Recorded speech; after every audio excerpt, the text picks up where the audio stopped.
আমি কাউকে দোষ দিব না আপু, আমি বলবো যে হয়তো আমিও দোষী। এক সময়ের জনপ্রিয় অভিনয় শিল্পী সাবরিনা সাকা মিম, তবে সময়ের সঙ্গে সঙ্গে বদলে গিয়েছে তার জীবন। শারীরিকভাবেও ব্যাপক পরিবর্তন হয়েছে। প্রথম দেখায় তার ভক্ত অনুরাগীরা রীতিমতো দ্বিধায় পড়ে যাবেন। প্রায় 14 বছর আগে ডাক্তার শাহরিয়ার আহমেদ সজীবের সঙ্গে ঘর বাঁধেন মিম, কিন্তু এই সংসার ভেঙে গিয়েছে বলে জানিয়েছেন এই অভিনেত্রী। কিন্তু 18 বছর আগেই বিবাহ বিচ্ছেদ হয় তাদের। এবার সেই খবর জানালেন মিম। সঙ্গীতশিল্পী পুতুলের পডকাস্টে অতিথি হিসেবে উপস্থিত হয়ে মিম সংসার ভাঙার বিষয়ে বলেন, আসলে মানুষের জীবন তো মানুষের হাতে লেখা না, এটা আমি বিশ্বাস করি।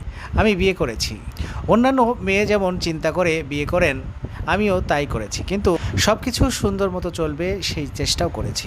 নিশ্চয় আমার পার্টনারেরও সেই চেষ্টা ছিল, কিন্তু কোনোভাবেই সংসারটা টিকল না। 90 দশকে শিশু শিল্পী হিসেবে অভিনয়ে পা রাখেন সাবরিনা সাকা মিম।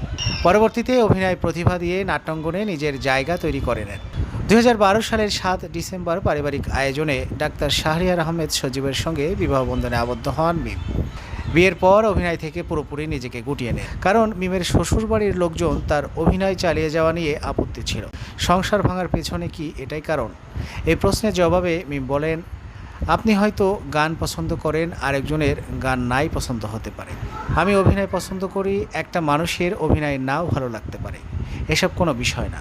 এছাড়াও আরও অনেক ইস্যু ছিল, দিন গড়ানোর সঙ্গে সঙ্গে সেগুলো আরও খারাপের দিকে যাচ্ছিল।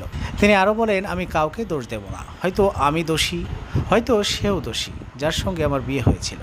আমিও যখন বুঝতে পারলাম না এটা আসলে হচ্ছে না, আমি 5.5 বছর অপেক্ষা করেছি, কারণ কখনও যেন মনে না হয় সংসারটি টিকিয়ে রাখার জন্য আমি চেষ্টা করিনি। 2018 সালের 7 জুন বিবাহ বিচ্ছেদের পেপারে সাইন করি। সম্পর্কে আস্থা হারিয়েছেন সাবরিনা সাকা মিম। গত 9 বছরে নতুন করে ঘর বাঁধার সাহস করেননি এই অভিনেত্রী। শৈশবে গানের অনুষ্ঠান দিয়ে শোবিজ অঙ্গনে পা রাখলেও 1992 সালে বিটিভির নাটকে অভিনয় শুরু করেন। পরিণত বয়সে নাটকের প্রধান নারী চরিত্রে দেখা যায় তাকে। প্রায় 18 বছর মিডিয়ায় কাজ করার পর নিজেকে গুটিয়ে নেন মিম। 2012 সালে সবশেষ তাকে নাটকে দেখা যায়।